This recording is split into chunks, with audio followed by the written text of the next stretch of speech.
नमस्कार दोस्तों, स्वागत है आपका Ananya study circle 365 YouTube channel में। मैं अपने इस वीडियो में आज आपको प्रतियोगिता दर्पण नवंबर 2022 संस्करण को कंप्लीट कराऊंगा। आप इस वीडियो को अंत तक देखें, अच्छा लगे तो इसको लाइक शेयर सब्सक्राइब जरूर करें। चलिए शुरू करते हैं। क्वेश्चन नंबर 1, भारतीय नौसेना के युद्धपोत INS सतपुड़ा और P-81 समुद्री गश्ती विमान ने बहुराष्ट्रीय अभ्यास ककाडू 2022 में भाग लिया है। यह अभ्यास कहाँ आयोजित किया गया है? देखिए, इस क्वेश्चन के साथ में ही कुछ आपको आंसर दूसरे क्वेश्चन के भी मिल जा रहे हैं, जैसे कि अभी ये अभ्यास बहुराष्ट्रीय अभ्यास जो कि INS सतपुड़ा और P-81 समुद्री गश्ती विमान ने किया है, तो उस अभ्यास का नाम ककाडू 2022 है। पहली बात तो ठीक है। अब ये अभ्यास कहाँ किया गया है, इसके 4 ऑप्शन दिए गए हैं। पहला ऑप्शन है नेपाल, दूसरा इंडोनेशिया, तीसरा ऑस्ट्रेलिया, चौथा मलेशिया। तो देख लेते हैं इसका आंसर क्या है। इसका आंसर है ऑस्ट्रेलिया। ये देखिए, इसमें इमेज दी गई है, आपके सामने ये इमेज है, ठीक है। अब ये नौसेना अभ्यास है। एक क्वेश्चन ऐसे ही पूछते हैं कि ये जो ककाडू अभ्यास है ये नौसेना है या थल सेना अभ्यास है या वायुसेना अभ्यास है, तो आप बताएंगे नौसेना अभ्यास है, ठीक है। अभ्यास ककाडू एक संयुक्त सक्षम द्विवार्षिक अभ्यास है। इंपॉर्टेंट है कि ये द्विवार्षिक अभ्यास है जो रॉयल ऑस्ट्रेलियाई नौसेना द्वारा आयोजित किया जाता है, ठीक है। ऑस्ट्रेलिया की जो नौसेना है, रॉयल ऑस्ट्रेलियाई नौसेना बोला जाता है, उसके द्वारा ये अभ्यास आयोजित किया जाता है। यह रॉयल ऑस्ट्रेलियाई वायुसेना द्वारा समर्थित है। मतलब इसमें वायुसेना का जो रॉयल ऑस्ट्रेलिया की वायुसेना है उसका भी सपोर्ट इसमें रहता है, लेकिन आयोजित किया जाता है नौसेना के द्वारा, ठीक है। ककाडू नौसेना का प्रमुख समुद्री अभ्यास है जो समुद्री और हवाई क्षेत्रों में राष्ट्रों के बीच अंतर संचालन क्षमता विकसित करने के साथ ही समुद्री सुरक्षा एवं निगरानी के लिए प्रशिक्षण के अवसर प्रदान करता है। तो इसका मुख्य उद्देश्य क्या है कि समुद्री सुरक्षा एवं निगरानी पे ध्यान देना है, ठीक है। मुख्य उद्देश्य ये है। इंपॉर्टेंट पॉइंट ये है कि ये कब से शुरू हुआ, तो 1993 में इसकी शुरुआत की गई थी, ठीक है। इसके बाद देखिए और दूसरे अभ्यास क्या है। ऑस्ट्रेलिया के साथ अन्य सैन्य अभ्यास भारत के क्या होते हैं, वो है बहुपक्षीय। यदि अभ्यास की बात करें तो एक मालाबार अभ्यास होता है, दूसरा अभ्यास पिच ब्लैक 22, ठीक है। द्विपक्षीय अभ्यास की बात करें तो आइस इंडेक्स, ये जो है ऑस इंडेक्स, ये जो है द्विपक्षीय अभ्यास है जो ऑस्ट्रेलिया और भारत के बीच में होता है। देखिए, बहुपक्षीय अभ्यास में क्या होता है, कई देश उसमें शामिल होते हैं। द्विपक्षीय में केवल भारत और ऑस्ट्रेलिया के बीच की बात हो रही है, ठीक है। चलिए हम लोग अपने नेक्स्ट क्वेश्चन की तरफ चलते हैं। Question number 2, electronic bank guarantee जारी करने वाला कौन सा बैंक भारत का पहला बैंक बन गया है, ठीक है। देखिए EBG भी लिखा जाएगा, BG मतलब बैंक गारंटी, ठीक है। ई से इलेक्ट्रॉनिक हो गया। ऑप्शन ए है SBI, बी है HDFC, C bank of Baroda, D ICICI, ठीक है। इसका आंसर देख लेते हैं हम लोग। आंसर है इसका HDFC। ये देखिए HDFC का सिंबल बना हुआ है, इसमें लिखा है India first electronic bank guarantee scheme, ठीक है। HDFC bank national e governance services limited के साथ साझेदारी करके इलेक्ट्रॉनिक बैंक गारंटी जारी करने वाला पहला बैंक बन गया है। HDFC बैंक भारत का सबसे बड़ा निजी क्षेत्र का बैंक है। ये भी एक क्वेश्चन का आंसर इसमें मिल रहा है, ठीक है। कुछ लोगों को ICICI से कंफ्यूजन होता होगा। चलिए ये समझ गए कि EBG कौन जारी कर रहा है, किसने जारी किया है, भी HDFC बैंक ने, ठीक है। चलिए नेक्स्ट क्वेश्चन देख लेते हैं हम लोग। क्वेश्चन नंबर 3, विश्व का सबसे बड़ा हड़प्पा संस्कृति का संग्रहालय कहाँ बनाया जा रहा है? आप सभी लोग हड़प्पा संस्कृति या सिंधु घाटी सभ्यता से आप अच्छे से परिचित होंगे। अब इसमें कहा जा रहा है कि इनका सबसे बड़ा संग्रहालय, पूरे विश्व का सबसे बड़ा संग्रहालय कहाँ बनाया जा रहा है? तो ऑप्शन ए है हड़प्पा में, बी है लोथल में, सी है कालीबंगा में, डी है राखीगढ़ी में, ठीक है। देखते हैं इसका आंसर है राखीगढ़ी। तो देख लीजिए, ये विश्व का सबसे बड़ा संग्रहालय के इमेज आपके सामने है जो कि राखीगढ़ी में बनाया जा रहा है, ठीक है।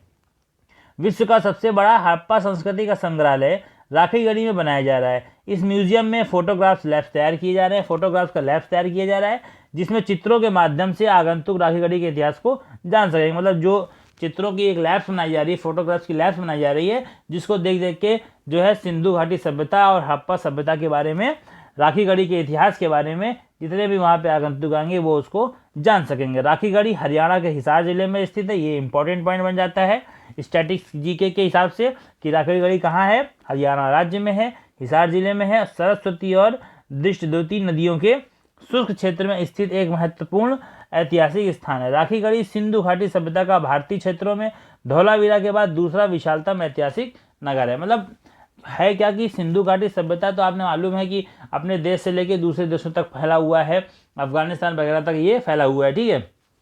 तो अपने देश की यदि बात करें, भारतीय सीमा के अंतर की बात करें, तो धौलावीरा नंबर 1 पे है विशालतम नगर, उसके बाद दूसरे नंबर पे राखीगढ़ी आती है। इसकी प्रमुख नदी जो है वो घग्गर है, ठीक है, याद रखना है कि प्रमुख नदी कौन सी है, घग्गर। और ये है किसके शुष्क स्थान के बीच, सरस्वती और दुष्टवती नदी के बीच में। लेकिन प्रमुख नदी की बात करें इसकी, तो प्रमुख नदी है घग्गर, ठीक है। चलिए हम लोग नेक्स्ट क्वेश्चन देख लेते हैं। क्वेश्चन नंबर 4 है, मुख्यमंत्री गोवंश मोबाइल चिकित्सा योजना शुरू करने की घोषणा किस राज्य ने की है। तो पहली बात समझ लीजिए, यहाँ मोबाइल का मतलब है चलयमान से संबंधित है, लगातार चलने वाला मोबाइल, फोन वाला मोबाइल की बात नहीं है, मोबाइल मतलब चलयमान, ठीक है। तो देख लीजिए, मुख्यमंत्री गोवंश मोबाइल चिकित्सा योजना, गोवंश के लिए जो मोबाइल चिकित्सा योजना है, मतलब चलता फिरता चिकित्सा योजना शुरुआत किस राज्य सरकार ने की है। तो ऑप्शन ए है उत्तर प्रदेश, बी है राजस्थान, सी उत्तराखंड, डी छत्तीसगढ़। इसका आंसर देखिए क्या होगा, देख लेते हैं हम लोग। आंसर है छत्तीसगढ़। छत्तीसगढ़ राज्य ने जो है गोवंश के लिए मोबाइल चिकित्सा योजना शुरू किया गया, चलायमान चिकित्सा योजना शुरू किया गया। छत्तीसगढ़ राज्य ने राज्य में गोवंश के उत्तम उपचार के लिए मुख्यमंत्री गोवंश मोबाइल चिकित्सा योजना की शुरुआत का फैसला किया है। मुख्यमंत्री गोवंश मोबाइल चिकित्सा योजना को पहले चरण में प्रत्येक जिले में 1 अथवा 2 चिकित्सा वाहनों से शुरू किया जा रहा है। देख रहे हैं, चिकित्सा वाहनों की बात हो गई, तो चलायमान चिकित्सा दिया जा रहा है, तो इसलिए उसको मोबाइल चिकित्सा योजना बोला गया है, ठीक है। यदि आपको मेरा चैनल अच्छा लग रहा है तो आप इसको सब्सक्राइब कर लीजिए। अभी तक आपने सब्सक्राइब नहीं किया है तो सब्सक्राइब जरूर कर लें, बेल आइकन प्रेस कर लें और लाइक एंड शेयर करें, ठीक है। चलिए हम लोग नेक्स्ट क्वेश्चन में जाते हैं। क्वेश्चन नंबर 5, सुप्रीम कोर्ट ने भारतीय क्रिकेट कंट्रोल बोर्ड BCCI के कूलिंग ऑफ पीरियड में बदलाव को मंजूरी दी है। इसके तहत अब कोई भी पदाधिकारी BCCI में लगातार कितने वर्ष तक पद पर बना रह सकता है। देखिए, अभी हाल ही में न्यूज़ में आया होगा कि सौरभ गांगुली जो है वो अध्यक्ष पद से हट रहे हैं, दूसरे उसके अध्यक्ष के चुनाव होगा, ठीक है। तो केवल अध्यक्ष पद की ही बात नहीं हो रही है, जो उसके अन्य अधिकारी होते हैं, पदाधिकारी होते हैं BCCI के, उनकी भी बात हो रही है। तो BCCI का कूलिंग ऑफ पीरियड होता है, ठीक है, उसमें लेकिन बदलाव जो है अनुमति मंजूरी दे दी गई है, ठीक है। भारतीय क्रिकेट कंट्रोल बोर्ड के कूलिंग ऑफ पीरियड में बदलाव को मंजूरी सुप्रीम कोर्ट ने दे दी है। अब कोई भी पदाधिकारी BCCI में लगातार कितने वर्ष तक पद पर बना रह सकता है, इसके 4 ऑप्शन है। पहला है 6 वर्ष, 7 वर्ष, 8 वर्ष, 9 वर्ष। चलिए देख लेते हैं इसका आंसर क्या है। इसका आंसर है 6 वर्ष, लगातार 6 वर्ष तक बना रह सकता है। 3-3 साल के यदि सेट पढ़ेंगे तो लगातार 2 बार वो अपने पद पर बना रह सकता है, ठीक है। देख लेते हैं डिटेल। 14 सितंबर 2022 को सुप्रीम कोर्ट ने भारतीय क्रिकेट कंट्रोल बोर्ड के कूलिंग ऑफ पीरियड में बदलाव को मंजूरी दे दी है। इस फैसले के बाद अब कोई भी पदाधिकारी स्टेट बॉडी में 3 वर्ष से अधिक, देखिए 3 वर्ष तक रहता था, अब 3 वर्ष से अधिक BCCI में लगातार 2 बार अर्थात 6 वर्ष तक पद पर बना रह सकता है। 2 बार लगातार, एक बार 3 वर्ष, फिर दूसरी बार फिर 3 वर्ष, टोटल 6 वर्ष तक अपने पद पर बना रह सकता है। सौरभ गांगुली बने रह सकते थे, परंतु वो अब उनकी जगह दूसरा कोई अध्यक्ष बनेगा, ठीक है। चलिए नेक्स्ट क्वेश्चन देख लेते हैं। क्वेश्चन नंबर 6 है, प्रतिवर्ष भारत में अभियंता दिवस कब मनाया जाता है। मोस्ट इंपॉर्टेंट क्वेश्चन है। अभी जब इसकी डिटेल आप जानेंगे तो आपको मालूम चल जाएगा कि ये क्वेश्चन इंपॉर्टेंट क्यों है, ठीक है। तो देखते हैं, पहला इसका अभियंता दिवस के बारे में बात कर रहा है, ठीक है। इसका पहला ऑप्शन है 12 सितंबर, 13 सितंबर, 14 सितंबर या 15 सितंबर। चलिए इसका आंसर देख लेते हैं। इसका आंसर है 15 सितंबर। देख लिए, ये डॉक्टर एम विश्वेश्वरैया के फोटो आपके सामने है। ये आधुनिक भारत के विश्वकर्मा के नाम से प्रसिद्ध है। देखिए, एक क्वेश्चन का आंसर आपको और मिल गया है कि अपने आधुनिक भारत के यदि विश्वकर्मा किसे कहे जाते हैं, तो डॉक्टर मोचगुंडम विश्वेश्वरैया यानी डॉक्टर एम विश्वेश्वरैया को कहा जाता है।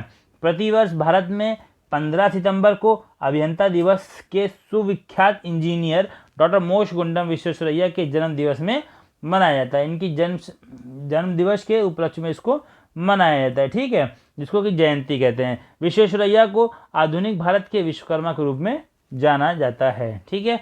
तो इसलिए इम्पोर्टेंट हो गया, आपको मालूम हो गया। 2 पहलू से इम्पोर्टेंट है कि अभियंता दिवस कब है, तो 15 सितंबर को, या फिर भारत के आधुनिक युग के विश्वकर्मा किसे कहा जाता है, तो डॉक्टर मोचगुंडम विश्वेश्वरैया को, ठीक है। चलिए हम लोग अपने नेक्स्ट क्वेश्चन को देख लेते हैं।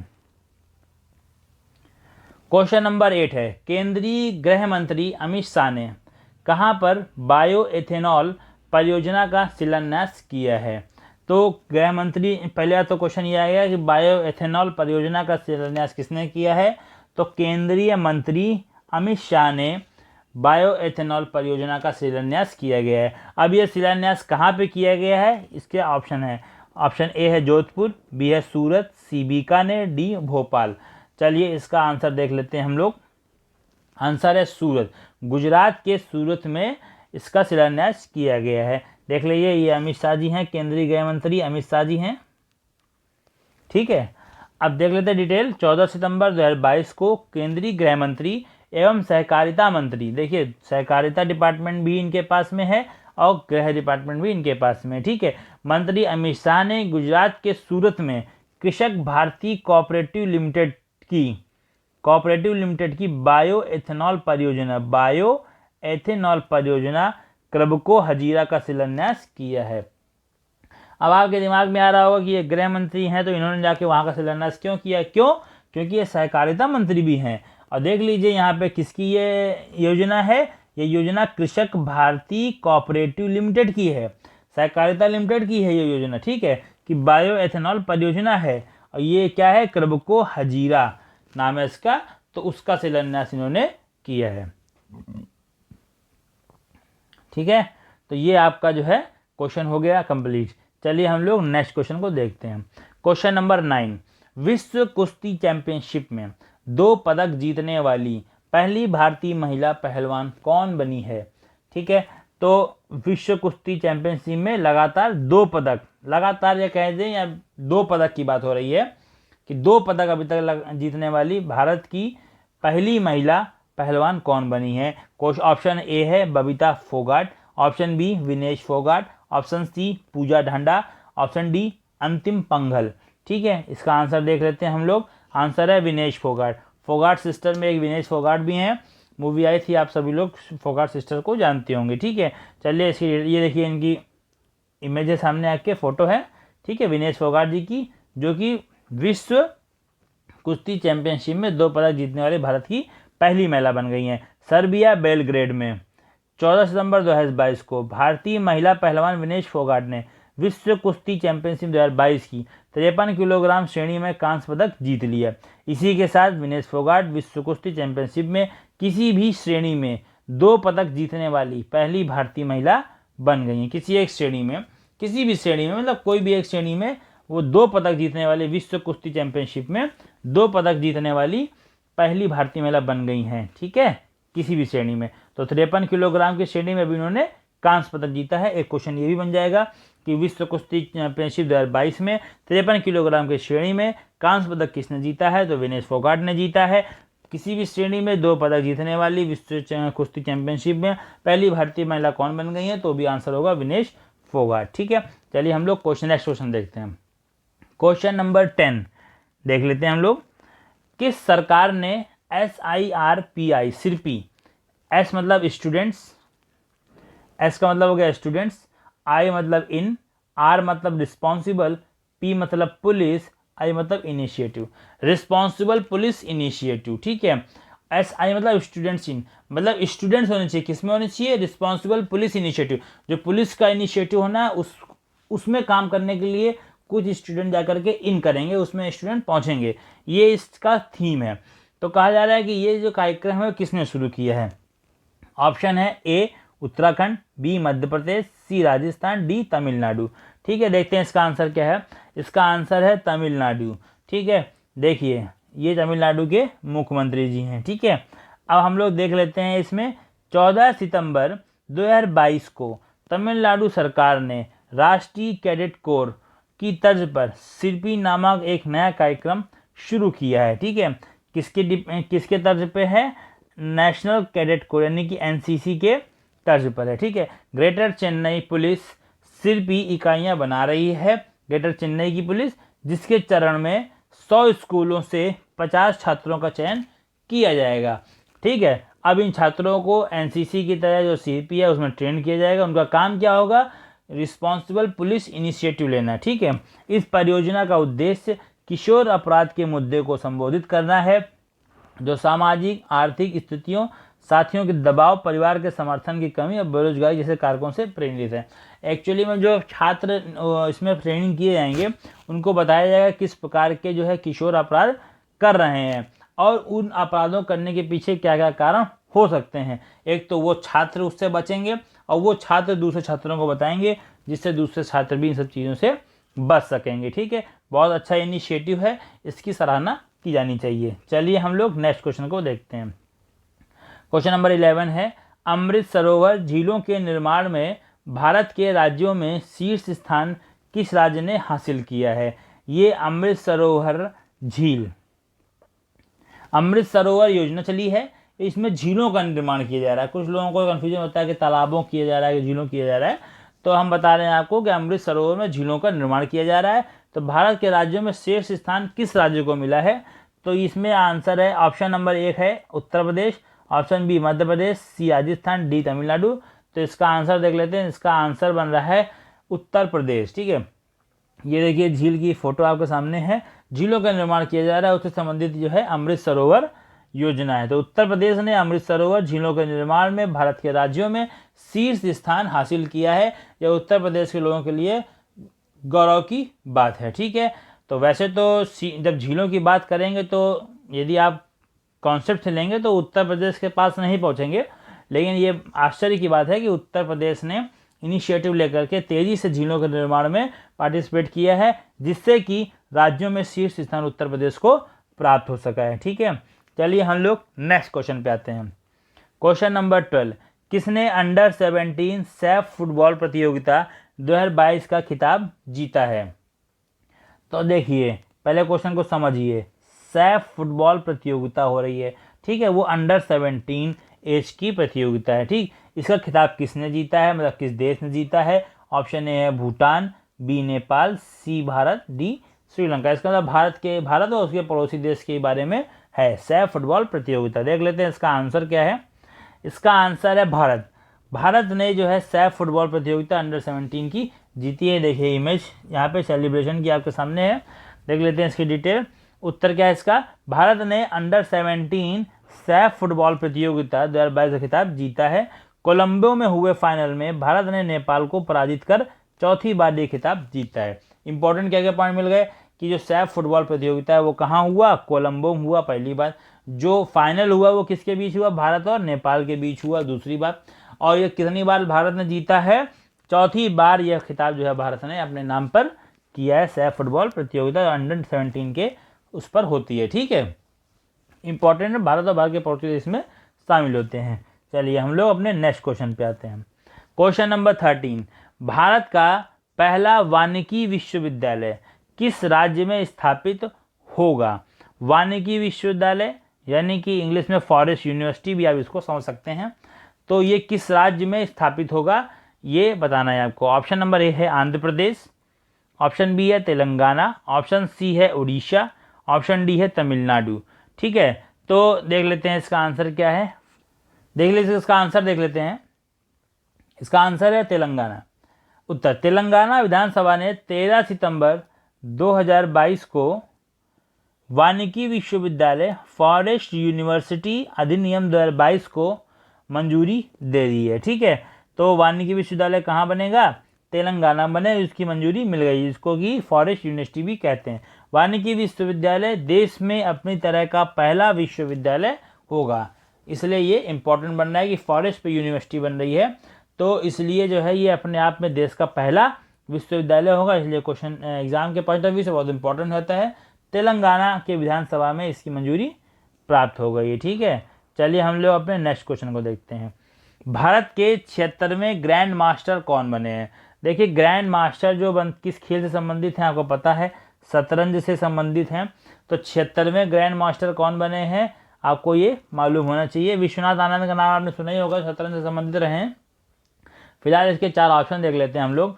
पहला ऑप्शन है प्रणव आनंद, दूसरा ऑप्शन है तेलंगाना राहुल श्रीवास्तव, तीसरा आंसर है उड़ीसा भारत सुब्रमण्यम, चौथा आंसर है मित्रभा गुहा। ठीक है, तो आपको बताना है इसमें कि ये 4 जो है, चारों में से कौन सा ऑप्शन सही है। तो इसका आंसर है प्रणव आनंद। बेंगलुरु के 15 वर्षीय किशोर शतरंज खिलाड़ी प्रणव आनंद भारत के 76वें ग्रैंड मास्टर बने हैं। उन्होंने रोमानिया के ममाइया में चल रही विश्व युवा शतरंज चैंपियनशिप में 2500 ईएलओ रेटिंग की संख्या पार करके ये उपलब्धि हासिल की है। तो पहली बात तो ये कहाँ पर चल रही है शतरंज चैंपियनशिप विश्व युवा, तो रोमानिया के ममाइया में चल रही है। ठीक है, तो भारत के ये 76वें ग्रैंड मास्टर बने हैं। 15 वर्षीय हैं किशोर शतरंज खिलाड़ी हैं जिनका नाम है प्रणव आनंद। ठीक है, ये आपको जानकारी होनी चाहिए। नेक्स्ट क्वेश्चन देख लेते हैं, क्वेश्चन नंबर 15। 14 सितंबर 2022 को किस राज्य सरकार ने नौकरियों में SC, ST, OBC और आर्थिक रूप से कमजोर वर्ग के सदस्यों के लिए 77% आरक्षण देने के प्रस्ताव को मंजूरी दी है? देखिए, आरक्षण की सीमा कहाँ तक पहुँचा दी है? 77% तक आरक्षण की सीमा पहुँचा दी हो। SC, ST, OBC और आर्थिक रूप से कमजोर वर्ग चारों को मिला करके 77% तक आरक्षण देने के प्रस्ताव को मंजूरी अभी हाल ही में किस राज्य सरकार ने दी है? जिसका आंसर ऑप्शन देख लेते हैं, राजस्थान, उड़ीसा, हरियाणा या झारखंड। ठीक है, देख लेते हैं इसका आंसर क्या है। इसका आंसर है झारखंड। झारखंड ने जो है 77% तक आरक्षण की अनुमति दे दी है। ठीक है, देख लेते हैं हम लोग। झारखंड के हेमंत सोरेन जो CM है, सरकार ने राज्य सरकार के नौकरियों में SC, ST, OBC और आर्थिक रूप से कमजोर वर्ग के सदस्यों के लिए 77% आरक्षण देने के प्रस्ताव को अपनी मंजूरी दे दी है। OBC आरक्षण को मौजूदा 14% से बढ़ा के 27% तक कर दिया गया है, जिसकी वजह से ये परसेंटेज बढ़ गया है। ठीक है, तो ये अभी करंट में बहुत ज़्यादा चर्चा में विषय रहा है, इसलिए आपको ये याद रखना है कि झारखंड सरकार ने ऐसा किया है। ठीक है, चलिए, आपको यदि वीडियो अच्छा लगा हो तो उसको लाइक, शेयर, सब्सक्राइब जरूर कर दीजिएगा। इसका सेकंड पार्ट जल्दी ही फिर से अपलोड कर दिया जाएगा। इसका यदि आपको PDF चाहिए तो ये तो ASC 365 नॉलेज ग्रुप पर आपको मिल जाएगा। इसका लिंक डिस्क्रिप्शन में दे दिया गया है। चलिए, मिलते हैं हम लोग नेक्स्ट वीडियो में। जय हिंद, जय भारत।